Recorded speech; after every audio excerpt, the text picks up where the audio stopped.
Naghain na rin ang formal na reklamo sa Professional Regulations Commission at Board of Medicine ang abogado at human rights advocate na si Lorenzo Erin Tanyada laban sa dalawang doktor na konektado sa Belkins Pharma Incorporated. Ito'y para kalampagin ang PRC na suspendihin o tanggalan ng lisensya sina Dr. Luis Raymond Go at Dr. Vivialine Berwin Flores.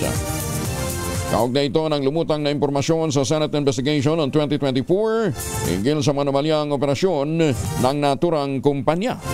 May follow-up report si Boy Gonzalez sa RH29. Boy, good morning. Hiniling ng dating congressman at human rights advocate Lorenzo Tanyada III sa Professional Regulation Commission o PRC na i-revoke o suspindihin ang medical license ng dalawang doktor na naugnay sa umano'y multi-level marketing MLM scheme ng Belkins Pharma. Isinampa ang reklamo laban kina Dr. Luisa Raymond Go at Dr. Bianli Berwin Flores na pawang mga cardiologist sa Philippine Heart Center.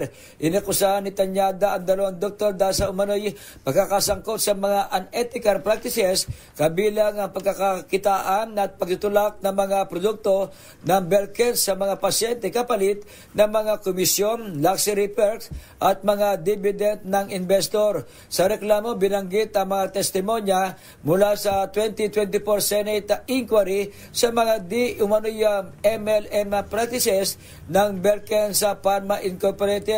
Bahagi umano ang ilang doktor ng isang sistema na ginawa makota sa pagbebenta ng mga medical prescription na inihalintulad sa isang pyramid scheme. Sinabi sa reklamo ang nabanggit na pag-ugali ay lumalabag sa mga batas kabilang ang Generic Act, ang Universal Healthcare Law, ang Philippine Pharmacy Act at ang Financial Product and Services Consumer Protection Act. Hiniling din ni Tanyada sa PRC na maimbestigahan ang iba pang mga doktor na naugnay sa Belkins.